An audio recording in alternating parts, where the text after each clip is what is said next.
के गहरे अंधेरे ने सब कुछ अपनी आगोश में ले रखा था। शहर की गलियां, चौराहे, नुक्कड़, सब कुछ बेजान इंसान की तरह लग रहे थे। काफी देर बाद कोई गाड़ी उस खामोश पड़ी सड़क से गुजरती और कुछ पल के लिए खामोशी शोर में बदल जाती थी। पर वो गाड़ी दूर जाते ही दोबारा पूरा इलाका खामोश हो जाता। सड़क के किनारे लगे बिजली के खंभों पर लगे लाइट के बल्ब से कुछ हद तक इलाका रोशन हो रहा था। ऐसे ही दूर से आती एक टैक्सी धीरे धीरे आगे बढ़ रही थी। धीमी आवाज में कार के भीतर गाने बज रहे थे। पीछे बैठी लड़की झपकियां ले रही थी तो आगे टैक्सी चलाने वाला लड़का गानों की धुन में खोया हुआ था। आसमान भी बिल्कुल साफ था, इसलिए टिमटिमाते सितारे काफी सुंदर लग रहे थे। तय जगह आने में केवल 5 मिनट का रास्ता बाकी था और ये सवारी छोड़कर उसे दोबारा कॉल सेंटर के लिए जाना था। सब टाइमिंग सेट कर रखा था। उस सुनसान सड़क से गुजरते हुए टैक्सी चौराहे के पास आकर रुक गई। कुछ देर तक टैक्सी में कोई हलचल होती नजर नहीं आ रही थी। ये समझ में नहीं आ रहा था कि वो टैक्सी रास्ता भूल चुकी है या टैक्सी खराब हो गई है। कुछ पल गुजरने के बाद टैक्सी का अगला दरवाजा खुला और 25-30 साल का एक जवान लड़का बाहर निकला। बाहर निकलते ही उसने दरवाजा वापस बंद कर दिया और आगे आते हुए गाड़ी का बोनट खोला। इसका मतलब गाड़ी में कुछ तो खराबी थी। उस लड़के की नजरें उस सुनसान सड़क के ऊपर गई और वो अपने आप से बुदबुदाया, यार इस टैक्सी को भी अभी इस सड़क पर खराब होना था, वो भी आधी रात में। इतना कहकर वो टैक्सी का इंजन देखने लगा। 10 मिनट गुजर गए। टैक्सी शुरू करने में वो नाकाम हो चुका था।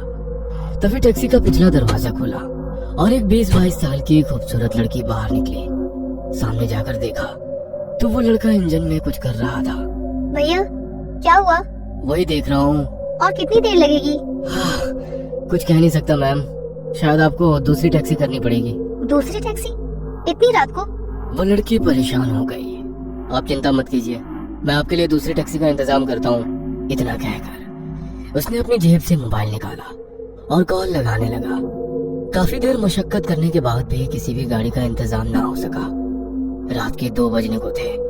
लड़की भी काफी परेशान हो चुकी थी।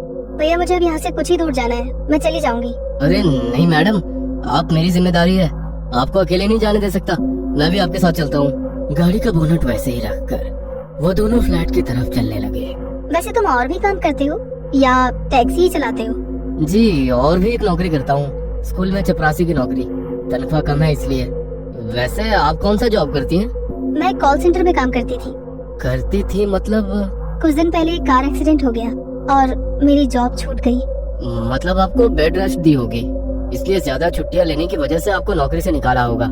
वैसे एक्सीडेंट इसी रोड पर हुआ था या किसी और जगह? इसी सड़क पर हुआ था। उस लड़की की बात सुनकर लड़के ने कहा, आप तो बड़ी किस्मत वाली है। वो क्यों? जहाँ तक मेरी जानकारी है, जितने भी एक्सीडेंट इस रोड पर हो गए हैं वो लोग बचे नहीं। आप बच गई इसलिए खुशकिस्मत है। हाँ, तुमने सही कहा। इस सड़क पर काफी एक्सीडेंट हो चुके हैं। कई लोगों का मानना है कि ये इलाका भूतिया है। क्या मैम साहब, आप इतनी पढ़ी लिखी होकर भी इन सब बातों पर विश्वास करती हैं? हाँ बिल्कुल, क्योंकि भूत कभी अनपढ़ और पढ़े लिखों में फर्क नहीं करते, ना ही डिग्री देखकर अपना शिकार चुनते हैं। जिनको मारना होता है वो उनको अपना शिकार बना ही लेते हैं। क्या मैम साहब, एक तो आधी रात गुजर चुकी है, उसमें ये सुनसान इलाका। आप कुछ अच्छी बातें कीजिए ना। क्या ये एक्सीडेंट और भूतों के बारे में बोल रही हैं? उस लड़की की घबराहट देखकर वो लड़की गंभीरता से बोली, क्यों, तुम्हें डर लग रहा है क्या? डरो मत, हमारा डर वो भांप लेते हैं और फिर क्या? फिर वो आत्मा अपना रंग दिखाना शुरू करती है। तब जो कुछ होता है उस डर को वही समझ सकता है जिसने ऐसे डरावने लम्हों का सामना अपनी जिंदगी में किया हो। लगता है आपने ये सब काफी नजदीक से देखा है। मेरे उस एक्सीडेंट के बाद मैंने काफी कुछ देखा है। वैसे तुम देखना चाहोगे? मैं इन सब पर यकीन नहीं करता, ये सब इंसानी दिमाग की उपज है। उस लड़की की बात सुनकर लड़की ने थोड़ा मुस्कुरा कर कहा, सही कहा तुमने, ये सब इंसानी दिमाग की उपज है। वैसे क्या तुम भगवान पर यकीन करते हो? हाँ करता हूँ, भगवान शिव पर अटूट विश्वास है। उस लड़की ने दोबारा मुस्कुरा कर कहा, क्या बात है, मतलब शिव जी का एक भक्त शिव जी के दूसरे भक्तों का अस्तित्व ही नहीं मान रहा? मैं कुछ समझा नहीं। समझ के करोगे भी क्या? दोनों चलते हुए एक पुरानी अपार्टमेंट के करीब पहुंचे। खंडहर बनी उस अपार्टमेंट को देखकर ही डर लग रहा था। वो थोड़ा परेशान हो गया। आप तो इस अपार्टमेंट में रहती हैं? ये तो शहर की काफी बदनाम और डरावनी जगह में से एक है। कहीं कत्ल इस इलाके में हुए हैं?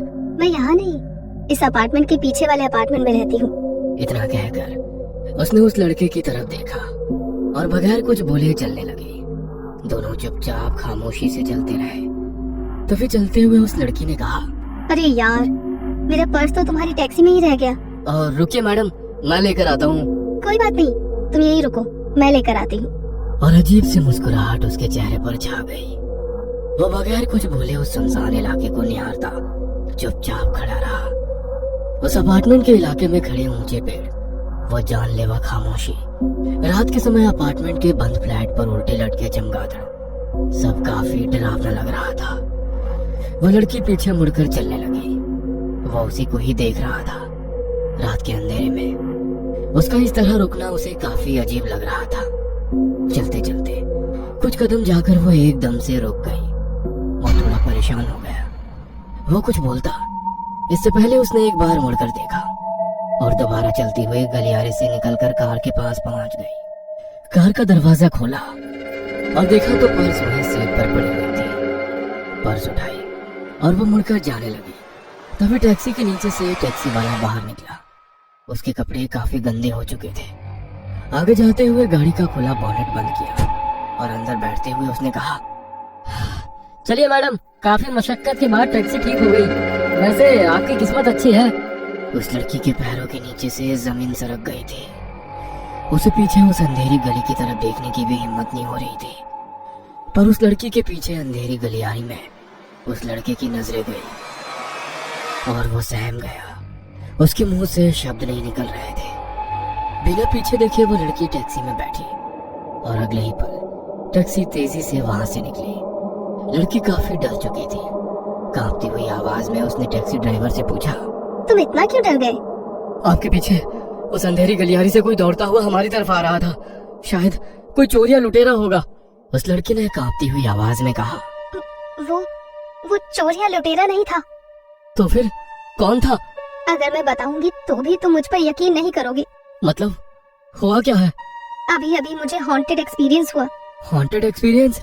तुमने अभी उस गलियारे से जिसे हमारी तरफ आते देखा, वो कोई चोर लुटेरा नहीं बल्कि एक आत्मा थी। मैडम, आप ठीक तो हैं? मैंने कहा था ना, मेरा यकीन नहीं करोगे। आपको कैसे पता चला कि वो आत्मा है, जबकि आपने पीछे देखा भी नहीं था?